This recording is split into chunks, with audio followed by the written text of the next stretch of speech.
स्कंदमाता रूपाची कथा आपल्याला पाहायची आहे आणि आज या स्कंदमाता रूपाची जी कथा आहे आणि त्यातून त्याचा आपल्या आयुष्याशी निगडीत असणारा संदर्भ आपण कसा जोडून घेऊ शकतो. कारण आपण सुरुवातीपासून पाहतो आहोत की आपले सण आणि आपले उत्सव यातून आपल्याला मिळणारा जो बोध आहे आणि आपल्या आयुष्यासाठी त्याचं आपलं जीवन सार्थकी लागण्यासाठी किंवा आपली उन्नती होण्यासाठी या सर्व सणांचा, या सर्व आपल्या परंपरांचा, रूढींचा आपण कसा उपयोग करून घेऊ शकतो याबद्दल आपण आपल्या विवेचनामध्ये पाहतो आहोत. तर आजचा 5वा दिवस माता स्कंदमातेचं स्मरण करून तिची आपण प्रथम कथा पाहूया की स्कंदमाता हे पार्वतीचंच रूप आहे आणि या सगळ्या ज्या ही रूपं जी देवीची आहेत याच्यामध्ये शक्तीचं जे स्थान आहे ते फार महत्त्वाचं आहे. कारण ऊर्जा, शक्ती ह्या गोष्टी ज्या आहेत त्या आपल्या संपूर्ण विश्वाच्या चलनवलनासाठी आवश्यक आहेत आणि त्याचं उगमस्थान हे देवीपाशी आहे. आणि म्हणून स्कंदमाता देवीचा जी कथा आहे, जेव्हा ह्या सगळ्या कथेला जेव्हा सुरुवात होते त्यावेळेला भगवान शंकर हे घोर तपश्चर्येसाठी अरण्यात गेलेले आहेत आणि त्यांना एक सल आहे की माता सतीने आपल्या देहाचा त्याग केला, त्यामुळे भगवान शंकर विवश झाले आणि स्वतःला शिक्षा करण्यासाठी म्हणून त्यांनी तप आरंभलं आणि याचा फायदा असुर शक्तीने घेण्यास सुरुवात केली. कारण जेव्हा जेव्हा आपल्यापेक्षा वरचढ असणारे देव अनुपस्थित आहेत, या संधीचा फायदा घेऊन देवलोकावरती हल्ला करणं ही कपटी आणि नीच वृत्ती राक्षसांची असल्यामुळे पुन्हा एकदा राक्षसांनी त्या देवलोकावरती स्वारी केली. कारण भगवान शंकर त्या ठिकाणी नाही ते त्यांना माहिती होतं. आणि हे जे राक्षसगण आहेत तर ह्या राक्षसगणांकडे त्यांच्या दृष्टीने वरदान असं होतं की शिवाच्या पुत्राकडूनच हा वध होणं अपेक्षित होतं. अन्य कोणत्याही देवाकडे या राक्षसांच्या या शक्तीला तोड नव्हती, त्याचा उतारा त्यांच्याकडे नव्हता. मग शिवपुत्र त्यासाठी जन्माला येणं आवश्यक होतं. त्यानंतर हा सगळा त्रास देवांना सहन करण्याच्या पलीकडे गेला, कारण देवांच्या शक्ती कुठेतरी त्यांना सीमा येऊ लागली. पण राक्षसांचा जो काही त्रास होत होता, राक्षसांचा जो काही धुडगूस चाललेला होता देवलोकामध्ये, तो देवतांच्या हाताबाहेर गेला. अखेर सगळ्यांनी भगवान विष्णूंकडे धाव घेतली आणि त्यावेळेला नारदांनी असा विचार मांडला की जर माता पार्वतींचे पत्नी म्हणून जर शिवांनी स्वीकार केला तर या संपूर्ण समस्येवरती आपल्याला समाधान मिळू शकेल. आणि मग सर्व देवलोकामधल्या सर्व देवांनी माता पार्वतीकडे विनंती केली की जर हा सगळा दृष्टांचा संहार जर करायचा असेल तर त्याच्यासाठी आपल्याला तप करण्याची आवश्यक आहे. आणि या तपाने अर्थात माता पार्वतीनेही तप केलं, अतिशय कडक असं तप केलं. भगवान शिवशंकर प्रसन्न झाले आणि माता पार्वतीला पत्नी म्हणून त्याने स्वीकार केला. त्यानंतर एका अशा बीजाची निर्मिती झाली भगवान शंकरांपासनं की त्या बीजाचा दाह हा साक्षात अग्निदेवालाही सहन होईना. ते बीज अग्निदेवांनी माता गंगेकडे सोपवलं आणि गंगेकडून यथावकाश ते माता पार्वतीकडे पोहोचलं आणि तिथून निर्मिती झाली कार्तिकेयांची. स्कंद याचा अर्थ ज्ञान किंवा तज्ज्ञ व्यक्ती आणि त्याची माता अर्थात ती कार्तिकेयाची माता, अशी स्कंदमातेची ही कहाणी. त्यानंतर कार्तिकेयांच्या जन्मानंतर प्रत्येक देवगणाकडनं त्यांना काही ना काहीतरी शक्ती मिळत गेल्या. कोणी युद्धाचं तंत्र शिकवलं, कोणी समोरच्या शत्रूच्या मनात काय चाललेलं आहे हे जाणून घेण्याची युक्ती शिकवली, तर कोणी शत्रूच्या जी काही बलस्थानं आणि शत्रूच्या कमजोरी कशा ओळखून त्यानुसार आपल्या युद्धरचना कशी करावी याविषयीचं ज्ञान कार्तिकेयाला दिलं. असं करत करत सर्वांकडनं काही ना काहीतरी घेत भगवान कार्तिकेय एक युद्धनिपुण असे योद्धे झाले आणि त्यांनी ह्या संपूर्ण दुष्टांचा संहार केला आणि देवलोक पुन्हा एकदा पहिल्याप्रमाणे देवांच्या वर्दळीनं न्हावून निघाला. तर अशी थोडक्यातली कथा माता स्कंदमातेची. आता या कथेचा आपल्या रोजच्या जीवनाशी काय संबंध आहे किंवा या कथेमधून आपण आपल्या जीवनासाठी कुठल्या प्रकारचा संदेश घेऊ शकतो जेणेकरून आपण आपल्या आयुष्याचा मार्ग अधिक उन्नत अग्रेसर करू शकतो. तर स्कंदमाता देवी जी आहे ती सर्वप्रथम ज्ञान, बुद्धी याचा सागर असणारी ही देवता आहे. जर आपण आपल्या दैनंदिन आयुष्यामध्ये जर असं पाहिलं की बऱ्याच वेळेला ज्ञानासोबत मनुष्यामध्ये कुठे ना कुठेतरी अहंकाराची जाणीव वाढीस लागते. कारण मी ज्ञानी आहे, मला सर्व गोष्टींचं ज्ञान आहे, ही गोष्ट मला ज्ञात आहे, हा भाव जेव्हा मनुष्याच्या मनामध्ये निर्माण होतो, या भावासोबत विकार येतो, तो म्हणजे अहंकाराचा. कारण अहंकार खरं तर आपल्या संस्कृतीनुसार, सनातन संस्कृतीनुसार जो ज्ञानी आहे तो कधीच अहंकारी होत नाही. कारण माणसाला जेवढं ज्ञान मिळत जातं तेवढं त्याच्या लक्षात येतं की अरे एवढं सगळं माहीत असूनही मी रिताच आहे. कारण मला जेवढं माहिती आहे त्याहीपेक्षा प्रचंड अमर्याद अफाट असं ज्ञान या विश्वामध्ये आहे. आणि या खऱ्या ज्ञानाच्या दिशेने मार्गक्रमण करणारा साधक हा कधीही अहंकारी होत नाही. परंतु बऱ्याच वेळेला मनुष्यामध्ये अल्पज्ञानामुळे अहंकार वाढीस लागतो. जेव्हा मनुष्यामध्ये मीपणाची भावना वाढीस लागते त्यासोबत येतो तो म्हणजे अहंकार. स्कंदमातेची जेव्हा आपण पूजा अर्चना करतो, तिची भक्ती करतो, त्यावेळेला ज्ञानासोबतच आपल्यामध्ये येते ती म्हणजे नम्रपणा आणि निरागसपणा. थोरो नावाच्या एका इंग्लिश विचारवंताने असं म्हटलं होतं की the only thing I know is I know nothing. म्हणजे याचा अर्थ काय? जगामध्ये मला एकच गोष्ट माहिती आहे, ती म्हणजे मला काहीच माहिती नाही. आणि हीच भावना मनुष्याला जमिनीवरती ठेवते. हीच भावना मनुष्याला मनुष्य म्हणून जगण्यासाठी प्रेरित करते. कारण माझ्याकडे एखाद्या गोष्टीचं ज्ञान आहे, मला अमुक एक गोष्टी माहिती आहेत, मी इतकं सारं बघितलेलं आहे, मी पाहिलं आहे, मी अनुभवलं आहे, मी बघितलं आहे, माझ्याकडे आहे. हा जो मी आहे मनुष्याच्या मनामध्ये वास करणारा, त्या मीपणाची भावनाच माणसाला अहंकाराकडे घेऊन जाते आणि ज्ञानसाधनेच्या मार्गामध्ये अनंत अडचणी निर्माण होतात. जसं बऱ्याच वेळेला असं दिसतं आपल्याला की आरशामध्ये आपल्याला स्वतःचं प्रतिबिंब दिसतं. बऱ्याच वेळेला माणसाचा चेहरा, एखादा माणूस समजा आरशामध्ये आपलं प्रतिबिंब पाहतोय आणि त्याला चेहरा त्याचा स्पष्ट दिसत नाही आहे, म्हणून तो आरसा साफ करण्याचा प्रयत्न करतो. पण खरी जी धूळ आहे किंवा खरा जो अस्पष्टपणाचा जो पडदा आहे तो माणसाच्या चेहऱ्यावरती असतो. म्हणजे माणूस स्वतःमधले दोष दूर न करता जगामध्ये जे दोष आहेत ते दूर करण्याच्या मागे धावत असतो आणि म्हणून खऱ्या ज्ञानापासून तो वंचित राहतो. पूर्वी एक अशी कथा सांगितली जायची नेहमी की एका गावामध्ये एक प्रचंड श्रीमंत असा सावकार होता. म्हणजे पुढील 7 पिढ्यासुद्धा बसून खाऊ शकतील इतका प्रचंड पैसा संपत्ती त्या धनिक माणसाकडे होती. परंतु हा धनिक माणूस, त्याला कधीही संपत्तीचा गर्व झाला नाही किंवा कधीही त्याने आपण कोणीतरी श्रेष्ठ आहोत ही भावना बाळगली नाही. पण असं म्हटलं जातं नेहमी की जेव्हा एखादं साम्राज्य उभं होतं तेव्हा तो साम्राज्य स्थापन करणारा संस्थापक, त्याचा मुलगा आणि त्याच्या पुढचा त्याचा मुलगा, ही जी तिसरी पिढी आहे ह्या स्थापन केलेल्या साम्राज्याला लयास मिळवण्यासाठीच ती जन्माला येते, अशा प्रकारे एक तत्त्वज्ञान सांगितलं जातं.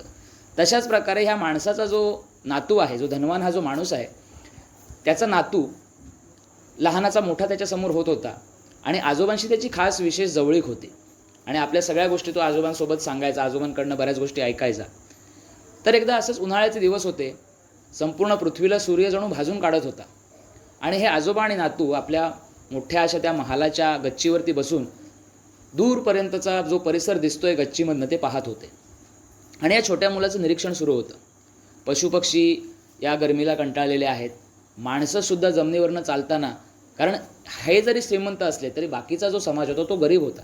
म्हणजे पायामध्ये वाहणा घालण्या इतपत सुद्धा त्यांच्याकडे श्रीमंती नव्हती किंवा तेवढं धन त्यांच्याकडे नव्हतं आणि अशाच अनवाणी पायाने चालणाऱ्या माणसांना चटके बसत होते. या छोट्या मुलाच्या मनामध्ये विचारांचं काहूर माजलं. या लोकांचे पाय भासत आहेत, काय बरं करता येईल, काय बरं करता येईल.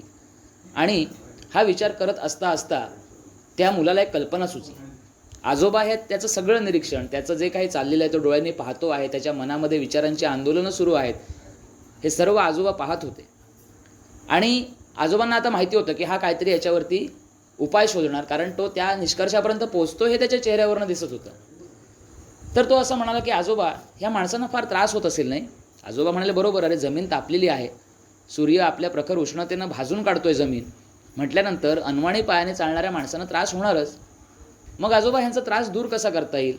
आजोबा म्हणाले, तूच सांग, कारण तुझ्या चेहऱ्यावरती जे उत्साह मला दिसतोय, काहीतरी नवीन तुला गवसलंय, काय गवसलंय ते तूच सांग आम्हाला. त्यावर तो असं म्हणाला की आजोबा, आपण असं केलं तर, म्हणजे या सूर्याच्या तापामुळे संपूर्ण पृथ्वी जी आगीप्रमाणे आपल्या पायाला चटके देते, भाजून काढते. आपण म्हणाला संपूर्ण पृथ्वीवरती चांबडं अंथरलं पाहिजे. चांबडं अंथरल्यामुळे काय होईल, तर सूर्याचा जो ताप आहे तो थोडासा कमी होईल आणि ह्या जमिनीवरनं चालणारी जी माणसं आहेत त्यांना चटके बसणार नाहीत. यावरती आजोबांना हसायला आलं. आजोबा म्हणाले, अरे संपूर्ण पृथ्वी केवढी मोठी आहे आणि एवढ्या मोठ्या पृथ्वीला चांबडं अंतरायचं म्हटलं तर माझा, तुझा आणि अजून अजून काही अनेक पिढ्यांचा जन्म वाया गेला तरीसुद्धा संपूर्ण पृथ्वीला काही चांबडं अंतरता येणार नाही. मग पुन्हा एक प्रश्नचिन्ह त्या छोट्या मुलाच्या चेहऱ्यावरती दिसायला लागलं. मग म्हणाला, आजोबा काय करता येईल? हा चटके जे आपल्याला बसत आहेत आपल्या पायाला, हे दूर करण्यासाठी काय करता येईल? त्यावरती आजोबा अगदी त्याने साधा उपाय सांगितला. अरे बाळा, संपूर्ण पृथ्वीला चांबडं अंथरण्यापेक्षा चांबड्याच्या वाहना जर पायात घातल्यास तर निश्चित तुझे पाय भाजण्यापासून तू स्वतःला वाचवू शकतोस, कोणीही वाचवू शकतो. या गोष्टीचं तात्पर्य काय आहे की मनुष्य नेहमी मी बरोबर आहे आणि बाकीचे सर्व चुकीचे आहेत, त्यांनी सुधारलं पाहिजे, त्यांनी आपल्यामध्ये सुधारणा केल्या पाहिजेत, ह्या भ्रमामध्ये आयुष्य कंठत राहतो आणि स्वतः मात्र आपल्यामधले जे काही न्यून आहे, आपल्यामधले जे काही दोष आहेत त्यांच्याकडे नेहमी डोळेझाक करत असतो. आणि म्हणून त्याचं एक बोट नेहमी समोर असतं, पण समोर दाखवलेला बोट, उरलेली 3 बोटं आपल्याकडे आहेत याचा विसर माणसाला पडतो आणि हाच माणसाच्या अधोगतीचं हे खरं कारण आहे. कारण तिथे त्याच्यामध्ये तो मी असतो, तो अहंकार असतो, कारण त्याला हा खोटा अभिमान असतो किंवा ही खोटी त्याच्याकडे एक त्याला गर्व असतो की माझ्याकडे ज्ञान आहे, मला या साऱ्या गोष्टी माहिती आहेत, मी सगळ्या म्हणजे जी परिस्थिती माझ्यासमोर आहे तिचं उत्कृष्ट आकलन फक्त आणि फक्त मीच करू शकतो. म्हणजेच नसलेल्या ज्ञानाचा एक गर्व, नसलेल्या ज्ञानाचा अहंकार, अहंभाव त्या मनुष्यामध्ये वास करत असतो आणि म्हणून खऱ्या ज्ञानापासून तो मनुष्य नेहमी वंचित राहतो. आता ज्ञान ही गोष्ट म्हणजे काय आहे ह्याचाही विचार करणं आवश्यक आहे. कारण आपण सुरुवातीला बघितलं की स्कंदमाता हे देवीचं जे रूप आहे ते ज्ञानाचं अथांग सागर आहे आणि ज्ञानासोबतच आहे ती म्हणजे तो निरागसपणा, तो नम्रपणा जो माणसाच्या स्वभावामध्ये ज्ञानाच्या प्राप्तीनंतर येतो. खरं ज्ञान तुम्हाला सत्याच्या जवळ घेऊन जातं.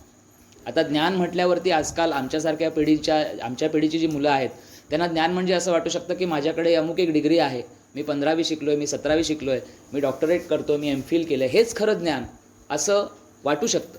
पण ते खरं ज्ञान नाही.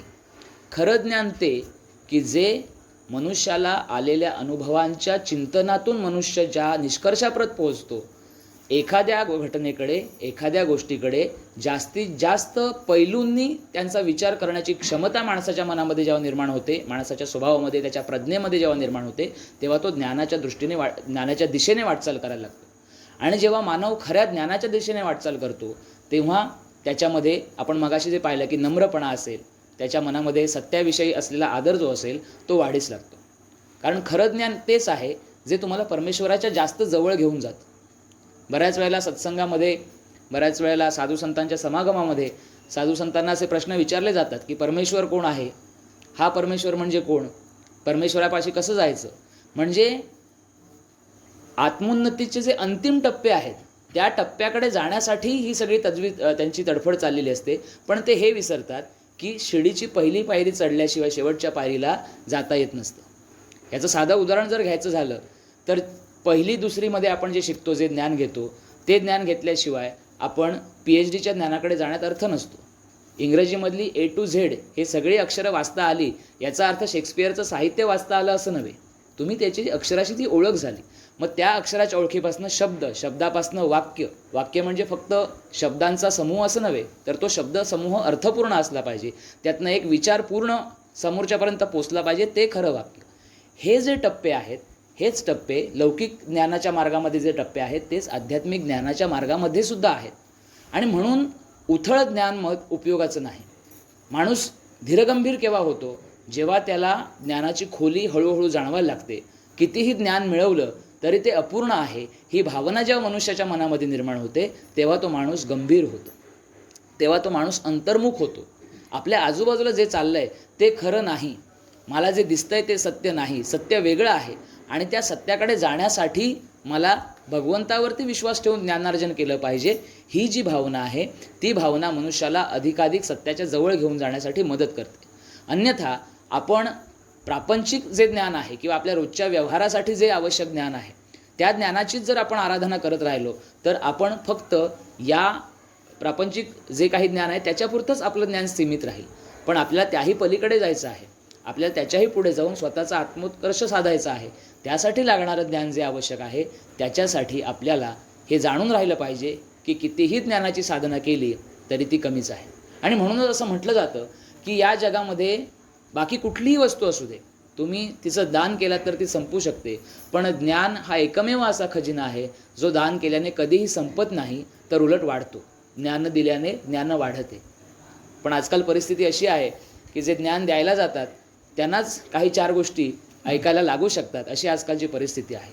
कारण शेवटी आजकाल प्रत्येक गोष्टीला, प्रत्येक माणसाला असं वाटतं की मला जे वाटतंय ते मी समोरच्यापर्यंत पोचवलं पाहिजे, माझं हे मत आहे, मला हे असं वाटतंय, मला हे तसं वाटतंय. म्हणजे कुठलीही गोष्ट जेव्हा आपण ऐकतो, पाहतो, डोळ्यांनी कानांनी ऐकतो, तेव्हा त्यातून मला काहीतरी मिळतंय ही भावना त्याच्या पाठीमागे नसते, तर मला त्याच्यावरती प्रत्युत्तर द्यायचं आहे या हेतूने मी ती गोष्ट ऐकत असतो. कारण आजकाल आपण नेहमी असं म्हणतो की आधुनिक काळामध्ये, मग त्याला कारणं असंख्य असतील, पण मनुष्यामधला संवाद कमी होत चालला आहे असं नेहमी आपल्याला ओरड ऐकायला येते. संवाद कमी होण्याचं कारण काय आहे?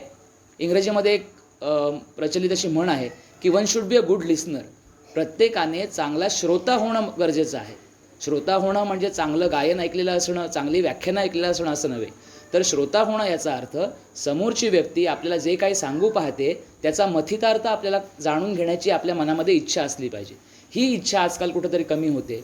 मी जे समोरच्याचं ऐकतोय ते मला त्याला काय प्रत्युत्तर देता येईल या दिशेने माझी व्यूहरचना मनात सुरू असता असता मी समोरच्याचं ऐकत असतो. आणि त्यामुळे त्याच्या मनामध्ये, त्याच्या हृदयामध्ये जी स्पंदनं उठलेली आहेत, विचारांचं जे काहूर उठलेलं आहे ते पूर्णपणे या हृदयीचे त्या हृदयी जात नाही आहे. आणि म्हणून मग बऱ्याच वेळेला या संवादामध्ये जो काही अडसर निर्माण होतो आणि त्यामुळे संवाद जो तुटतो त्याचं कारण हेच आहे की आजकाल आम्हाला ऐकायचं नाही आहे, तर आजकाल आम्हाला प्रत्युत्तर द्यायचं आहे. आणि ही जी भावना आहे त्याच्या पाठीमागे असलेलं मुख्य जे कारण आहे ते हेच आहे की आम्हाला खऱ्या ज्ञानाची अजूनही ओळख झालेली नाही. प्रापंचिक ज्ञान जे आहे त्याच ज्ञानाला आम्ही खरं म्हणून चाललेलो आहोत. आमच्या आजूबाजूला ज्या घटना दिसत आहेत, आम्हाला जे काही आम्ही ऐकतोय, पाहतोय, हेच खरं आहे असं आम्ही धरून चाललेलो आहोत.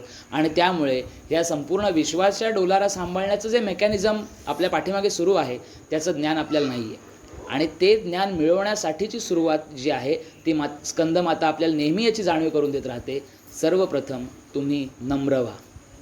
जो माणूस नम्र होतो, जो माणूस हे जाणून आहे की माझ्याकडे जरी ज्ञान असलं तरी मी ज्ञानी नाही. न्यूटनसारखा शास्त्रज्ञ म्हणतो की विज्ञान हे जर एक प्रचंड मोठं वाळवंट जर असेल तर त्या वाळवंटातल्या रेतीच्या एका कणा एवढंही नॉलेज माझ्याकडे नाही, तेवढं ज्ञान माझ्याकडे नाही. म्हणजे न्यूटनसारखा थोर शास्त्रज्ञाला याची जाणीव आहे की मी जे शोध लावलेले आहेत विज्ञानामध्ये, मी जो काही संशोधन केलेलं आहे ते वाळूच्या एका कणा इतकं सुद्धा नाही. मग आपण तर सर्वसामान्य आहोत, मग आपल्याला ज्ञानाचा अहंकार करून कसा चालेल? ही जी भावना आहे, ही जी जाणीव आहे ती आपल्यामधनं आपण दूर केली पाहिजे. आणि हे जाणून असायला पाहिजे की ज्ञानाचा मार्ग हा सोपा नाही आहे. जितकं तुम्ही ज्ञान मिळवाल तितकं ते कमी आहे. आणि ही प्रेरणा आपल्याला स्कंदमाता नेहमी देत राहते. आणि म्हणून मला असं वाटतं की नवरात्रोत्सवामध्ये आपण स्कंदमातेचं स्मरण करतो, तिचं पूजन करतो. तर हाच आजच्या या आपल्या 5व्या दिवसाचा जो संदेश आहे तो आपण म्हणू शकतो की जर ज्ञानी व्हायचं असेल तर सर्वात महत्त्वाचं आहे तो म्हणजे आपल्यामध्ये असणारा नम्रपणा. याचं एक छोटंसं उदाहरण देतो, एक छोटीशी गोष्ट तुम्हाला या निमित्ताने सांगतो आणि आजच्या आपल्या विवेचनाला आपण विराम देऊया. एकदा एका बागेमध्ये एक कुत्रा खेळत असतो. ही जी गोष्ट आहे ती प्रतिकात्मक आहे. ह्याच्यामधली प्रतिका आपण समजून घेतली पाहिजे. सगळा खेळ हा प्रतिकांचा आहे. प्रतिका एकदा समजली की गोष्टीतली खरी मजा आपल्याला कळते. या कुत्र्याला खेळता खेळता आपली शेपटी दिसते आणि शेपटी पकडावी असं त्याच्या मनामध्ये फार येतं. आणि मग हा कुत्रा त्या शेपटीच्या मागे धावतो. आता ही त्याची स्वतःची शेपटी आहे. जर तो त्या शेपटीच्या मागं पळाला तर ती शेपटी त्याच्या पुढे पुढे पळते, कारण कुत्रा धावणार त्याच्या मागं, मग ती शेपटी जाणार. मग जिथे शेपटी दिसते तिकडे तो वळला की शेपटी अजून पुढे जाणार. आणि असं करत करत ती कुत्र्याची जी शेपटी आहे ती कधीच त्याला सापडत नाही. का? कारण ती सापडणारच नाही. त्याने कितीही प्रयत्न केला, आयुष्यभर जरी तो कुत्रा त्या शेपटीच्या मागे धावत राहिला तरी ती शेपटी त्याला कधीच सापडणार नाही आहे. असं करत करत सकाळ, दुपार, संध्याकाळ होते. संध्याकाळपर्यंत हा कुत्रा पूर्णपणे थकून जातो आणि थकून झाडाच्या एका बुंद्याखाली जाऊन झोपतो. आणि झोपताना आपल्याला माहिती आहे कुत्रे वेटोळं करून झोपतात. आणि तो कुत्रासुद्धा तसाच वेटोळं करून झोपतो. आणि झोपलेला असताना झोपेमध्येच त्या कुत्र्याची शेपटी अलगद त्याच्या तोंडापाशी येते. म्हणजेच हा कुत्रा म्हणजे आपलं संपूर्ण आयुष्याची आपली ही गोष्ट आहे की आपण ठराविक गोष्टींच्या मागे धावत असतो आणि त्या गोष्टी आपल्याला कधीच प्राप्त होत नाहीत, कारण आपण त्या खऱ्या धरून चाललो आहे, ज्या खऱ्या सत्य नाहीत. पण जेव्हा आपण हा प्रयत्न सोडून देतो, खोट्या गोष्टींच्या मागे धावणं जेव्हा सोडून देतो, तेव्हा आपसूक आणि जे सत्य आहे त्याच्या मागे आपण जेव्हा ते प्राप्त करण्यासाठी जेव्हा प्रयत्नशील बनतो आणि ह्या मिथ्या गोष्टी सोडून देतो, तेव्हा त्या गोष्टी आपसूक आपल्या चरणाशी येऊन थांबतात. हाच परमेश्वराचा आपल्यावरती असणारा सर्वात मोठा उपकार आहे की तुम्ही या खोट्या गोष्टींचा जर तुम्ही हव्यास, नाद, लोभ सोडून दिलात तर आपसूक ह्या गोष्टी तुमच्या चरणाशी येतील, पण तुम्ही मात्र कास ही सत्याचीच धरली पाहिजे. आणि मला असं वाटतं की हाच आजच्या 5व्या दिवशी माता स्कंदमातेचे जे आपण स्मरण करतो त्याचा हाच संदेश आहे की आपण नेहमी सत्य आणि ज्ञान या 2 गोष्टींची कास धरून जर आयुष्याची वाटचाल केली तर निश्चित उन्नतीच्या मार्गावरती आपण अग्रेसर होऊ. इतकं बोलून आजचा आपला विषय विवेचन आपण इथे विराम देऊया आणि श्लोक म्हणू. उपासनेला दृढ चालवावे, भूदेव संतांसी सदा भजावे, सत्कर्मयोगे वय घालवावे, सर्वांमुखी मंगल बोलवावे.